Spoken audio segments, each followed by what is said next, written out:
अस्सलाम वालेकुम friends, welcome back to Top Smarties. ड्रामे के आने वाले एपिसोड में हम देखेंगे कि अंसा तो अंश के लिए किसी नेमत से कम नहीं। अंश जो कि बोल भी नहीं सकता था, मगर अंसा उसकी ढाल बनेगी। अब तो अंश उसके साथ रह रहकर खुद को काफ़ी चेंज करना शुरू हो गया। जैसे ही बाहर जाने लगता है तो अंसा कह देती है कि हाँ, ऐसे बाहर नहीं जाते। उसके बाल बहुत ही प्यार से अपने हाथों से ठीक किए और कहा कि देखो, अब तुम बिल्कुल सही लग रहे हो, अब तुम बाहर जा सकते हो। और वैसे भी जब कहीं भी जाना हो तो अपने आप का हुलिया दुरुस्त करके जाना चाहिए। शायद इससे अंश अपने पर भी कुछ तवज्जो देना शुरू हो जाए। उसका मुंह आईने की तरफ मोड़ देती है और कहती है कि देखो, अब तुम कितने अच्छे लग रहे हो। जबकि अंश ने खुद को तो देखा ही नहीं, उसने सिर्फ आंसा को देखा और कह दिया कि हाँ, तुम बहुत ज़्यादा हसीन लग रही हो।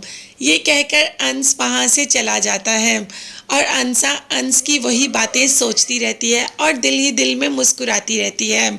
वो तो कभी सोच भी नहीं सकती थी कि अंश ऐसा भी हो सकता है।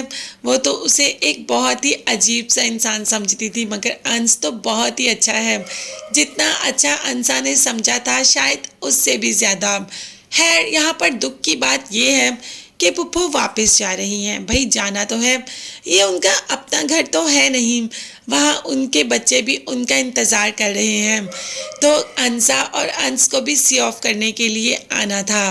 पुप्पो ने कह दिया कि तुम दोनों को यहाँ पर छोड़कर जा रही हूँ, लेकिन ऐसे छोड़कर जाती है। अगर अंश अकेला होता तो पीछे से मैं ज़रूर परेशान रहती, मगर अब नहीं, क्योंकि अब अंसा अंश के साथ है और मैं जानती हूँ कि अंसा अंश की ढाल बनेगी। जो बात अंश नहीं कह पाता वो अंसा ज़रूर कह देगी, इसीलिए मैं अब मुतमईन होकर जा रही हूँ।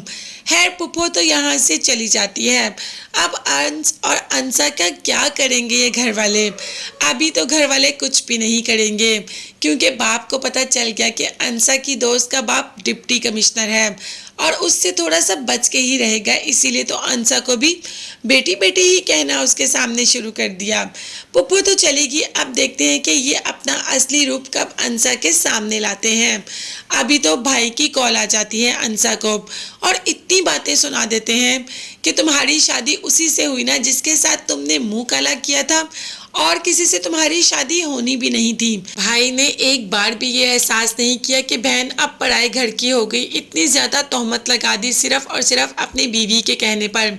अब अंसा को भी खुद पर के दाग हटाना है, इसीलिए फैसला कर लिया कि मैं उस इंसान को सबके सामने ज़रूर लेकर आऊँगी जिसने ये सब किया। अंश तो सब जानता है कि किसने किया, और वो शयान का नाम नहीं लेना चाहता अंसा के सामने।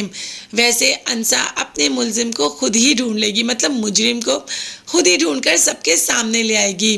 अब तो बाप ने मुरसलीन ने कह दिया कि तुम जानते हो ये सब शयान ने किया, बच्चा था, बचपने में गलती कर ली। अब अंसा को रोको कि वो इस मामले से दूर हट जाए। जबकि अंश ने कहा कि मैं अंसा को नहीं रोक सकता, वो अपनी मर्जी की मालिक है, और अगर वो इस मामले की तह तक पहुंच जाएगी, बल्कि जो कि वो पहुंच जाएगी, तो वो शयान को नहीं छोड़ेगी। अब देखते हैं कि कहानी आगे कौन सा मोड़ लेके आती है। मगर हाँ, तब तक के लिए चैनल को लाजमी सब्सक्राइब कीजिएगा, बेल आइकॉन भी प्रेस करें। नेक्स्ट वीडियोस तक के लिए अल्लाह हाफिज़, बाय बाय एंड